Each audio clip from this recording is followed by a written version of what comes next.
ደጀኔ አባቱ በሰጠው መድኃኒት ትሁትን ከኋላ አፍኖ ራሷን አስቶ ወደ ቤት ለመውሰድ እየተጠባበቀ ባለበት ሰዓት ተመስገን በቦታው ላይ ከች ብሏል። እስቲ የተመስገን አድናቂዎች የታላችሁ? ይህን ቪዲዮ አንድ ላይክ ያደረጋችሁ።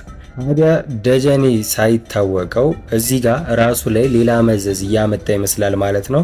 እሱ ያሰበው የአባቱ በሰጠው መድኃኒት ትሁትን ከኋላ ሄዶ ያፍናታል። እሷ ራሷን ከሳተች በኋላ በቀላሉ ተሸክሞ ወደ ቤት መሄድ ነበር የፈለገው። ግን ደግሞ ተመስገን እየደረሰበት መሆኑን አልተገነዘበም ማለት ነው። ተመስገን አሁን ላይ ከደረሰበት ቦታ የምንረዳው ደጀኔ የትሁትን ታናሽ እህት ሲከተላት ወይም ደግሞ አባሮ የያዛት አካባቢ ነው ማለት ነው።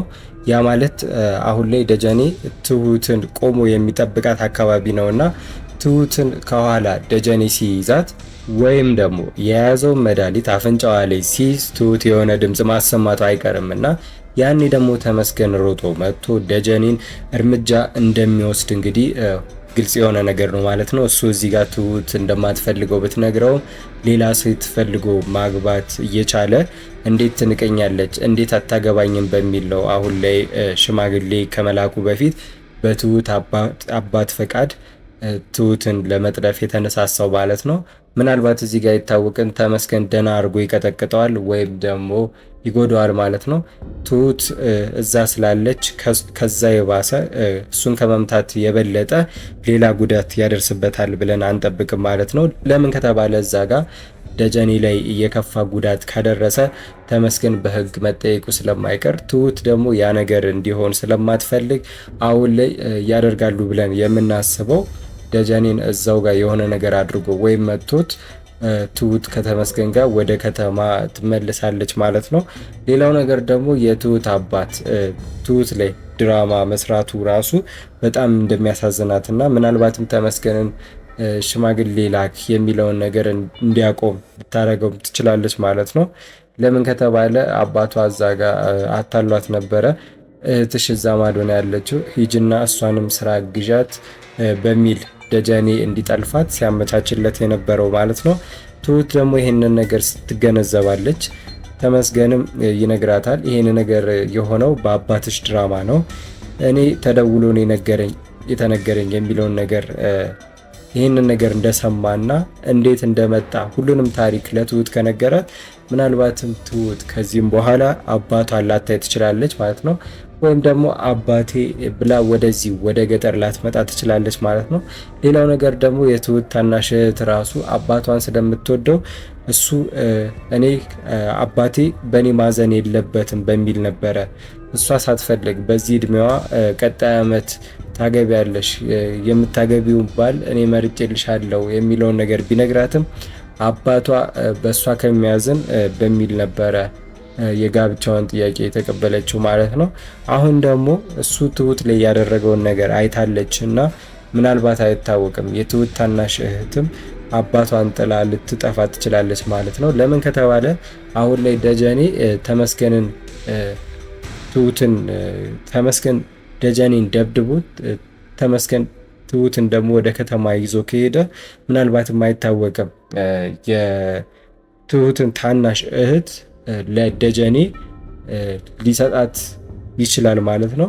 እሱ ትልቁ ያሳሰበው ነገር ስሜ መጥፋት የለበትም፣ በተከበርኩበት አካባቢ መዋረድ የለብኝም የሚለውን ነገር ስለሚያስብ ትሁት አምልጣለች። ስለዚህ ነገሮች ተጠናቀዋል። እዛው የምትቀር ከሆነ የትሁትን እህት እሷን አሳልፎ ለደጀኔ እንደሚሰጣት ግልጽ የሆነ ነገር ነው ማለት ነው። እሷም ምናልባት ይህንን ነገር ስለምትጠረጥር ከትሁት አባት ጋር ትቆያለች ብለን አናስብም ማለት ነው። ሌላው ነገር ደግሞ ተመስገንና ትሁት ከዚህም በፊት አንድ ያወሩት ነገር ነበር። የሽምግልናው ነገር ካልተሳካ እንዴት ነው የምናደርገው የሚለውን ነገር ሲያወሩ ተመስገን እዛው ሲያወሩ ከትሁት ጋር እዛው ቤት ተከራይተው የራሳቸውን ቤት መስርተው ልጃቸውን አምጥተው አብረው መኖር እንደሚችሉ ነበር ሲያወራት የነበረው። አሁን ደግሞ ያንን ነገር ያደርጋሉ ብለን እናስባለን ማለት ነው። ያ ማለት እዚህ ጋር የትሁት አባት ከደጀኔ ጋር ተባብሮ ደጀኔን ጥለፋት ብሎ ትሁትን አመቻችቶ ልኮለት፣ እዚህ ጋር ደግሞ ተመስገን ከደጀኔና ከናቲ እኔን ይመርጠኛል ትሁትን ለእኔ ይሰጠኛል በሚለው እንደዚህ አይነት የሞኝ አስተሳሰብ አስቦ ሽማግሌ ይልካል ብለን አናስብም ማለት ነው።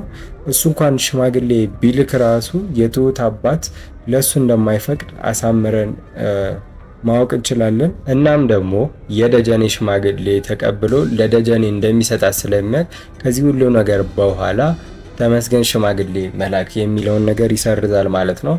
ቀጣይ ለሚሆነው እንግዲህ ወደ ከተማ ሄደው አብረው ህይወታቸውን ይኖራሉ ብለን እናስባለን ማለት ነው።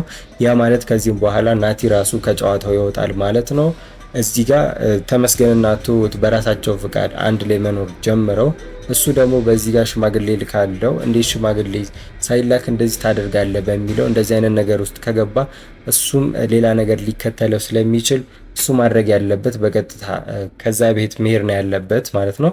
አሁንም ድረስ እሱ ያሰበ ያለው እዛ ጋር የአባዬ ሚስት አስፈራርቼ ቤቱ እንዲሸጥ አድርጋለሁ የሚለውን ነገር እያሰበና በእርግጥ አባዬ ከዚህም በኋላ ሌሊት እየመጣ የሚያስፈራራሽን ነገር ካየሽ ቤቱን እንሸጠዋለን የሚለውን ነገር ተስማምተውበታልና ምናልባት ናቲ እንግዲህ አንድ ቀን ብቻ እዛ እንደሚያደር ተናግሯልና ያንን ነገር ይደግማል ብለን ስናይ ምናልባትም አይታወቅም እሱ ይሄንን ነገር ለመጨረሻ ጊዜ ላድርግ በሚልም ምናልባት ያንን ማስክ አድርጎ የአባዬ ሚስት ለማስፈራራት ወደ መኝታ ክፍል ሲሄድ አባዬ ይሄንን ነገር ከተመለከተ ምናልባት ናቲ ላይ የሆነ ጉዳት ሊያደርስበት ይችላል ማለት ነው። ከዛም በኋላም ሌባ መስሎኝ ነው እንዲህ መስሎኝ ነው የሚለውን ነገር ያደረገውን ነገር ሊያስተባብል ይችላል ማለት ነው።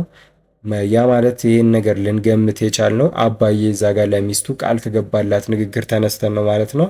ያ የሚያስፈራሽን ነገር ከዚህም በኋላ ካየሽ ይሄን ቤት እሸጠዋለሁ፣ አንቺ እንደምትፈልጊ እናደርገዋለን የሚለውን ነገር ስለተናገረ ይሄንን ነገርም ከዚህ በኋላ ደግመሽ እንደማታይ ብሎ ስለነገራት ማይሆን መሆኑን ያሳያል ማለት ነው።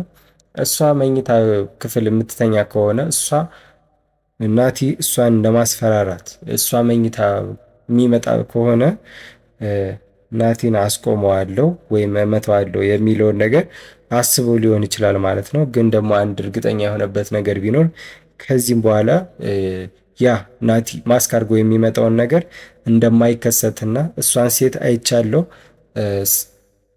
ያን ሴጣን አይቻለሁ የሚለውን ነገር እንደማይፈጠር ነው ማለት ነው።